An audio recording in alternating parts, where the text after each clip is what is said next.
This is Arbiter with Switch Planet, and I'm going to do a little video review here of Resident Evil 4 for the Wii. Resident Evil 4 Wii Edition is basically a repack of the GameCube version. They added the extra content from the PS2 version, so there's some side missions you can play as Ada Wong, a couple other things like that. And they added, of course, the Wii remote controls. So, mainly going to cover that here today. You can read any review on Resident Evil 4. Just pretty good game. Got great reviews. One of the better titles for GameCube. Controls. Let's go over that briefly. Your analog stick on the nunchuck is used for movement, just like any third-person game. Turn left, right, forward, back. C is used to precision aim your knife if you need to cut a rope, open a box, that kind of thing, break jars. And Z button is your run. You can also use the Z button and the C button later. You'll get scopes for some of the guns, and they're your zoom in, zoom out controls when you're trying to take precision aim.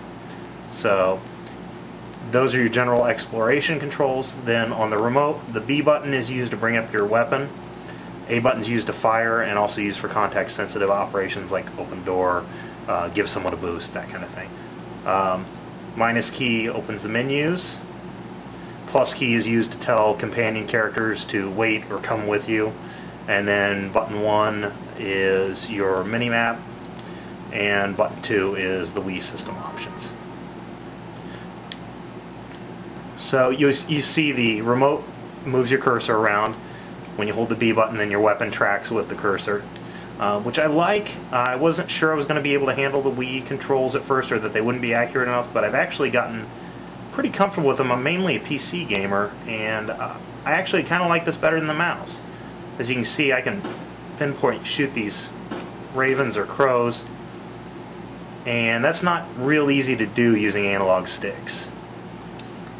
So you definitely are going to have maybe an easier time head shooting enemies, that sort of thing, this time around through the game if you've played it before. A couple cool uses of the Wii remote. If you short on ammo, I fired a couple shots, click B, shake the gun, and you'll drop a new clip into it. If a monster gets too close to you and you're in between reloads or something like that, you can use your knife. Just shake the remote and take them out at close range. I'm going to give you just a little tour here of combat. Run up here, there's a bad guy coming. People have complained about the graphics on the GameCube version and the Wii version being the same, but really I don't find them distracting. I'm on a standard definition television and I haven't found it bad. I mean, I can see those tripwires right there when I'm paying attention. That sort of thing.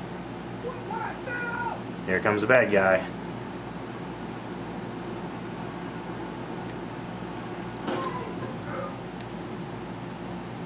As you can see, much easier to get headshots in this version.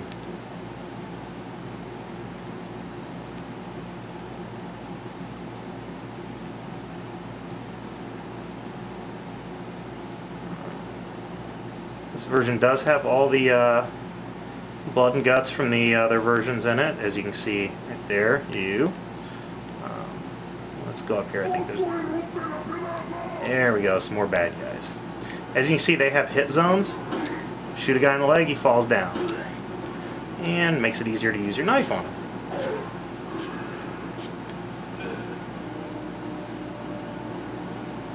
The controls do take a little getting used to, but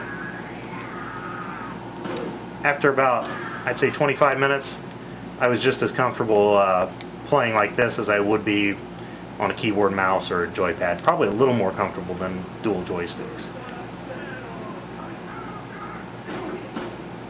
And we can't hit those guys. So, I have to say, I'm really enjoying this game so far. I'm about 6 hours into it, and it's hard. There are some levels that are just ridiculously difficult, but I find the exploration parts are fun. The story is pretty well paced. About every hour you get a new chunk of cinema scenes to bring some interest into the story, keep you digging into the plot. So it's got a good pace to it. Not a lot of places where it's just too hard, but there are some good puzzles and fights that'll just stump you, and you'll have to go through them a couple times. For $30, it's cheaper than a lot of the other Wii titles, and if you didn't play it on the GameCube, I definitely recommend picking this one up. That's all I have for now, so check back in with Switch Planet and read the other reviewers' reviews. Thanks.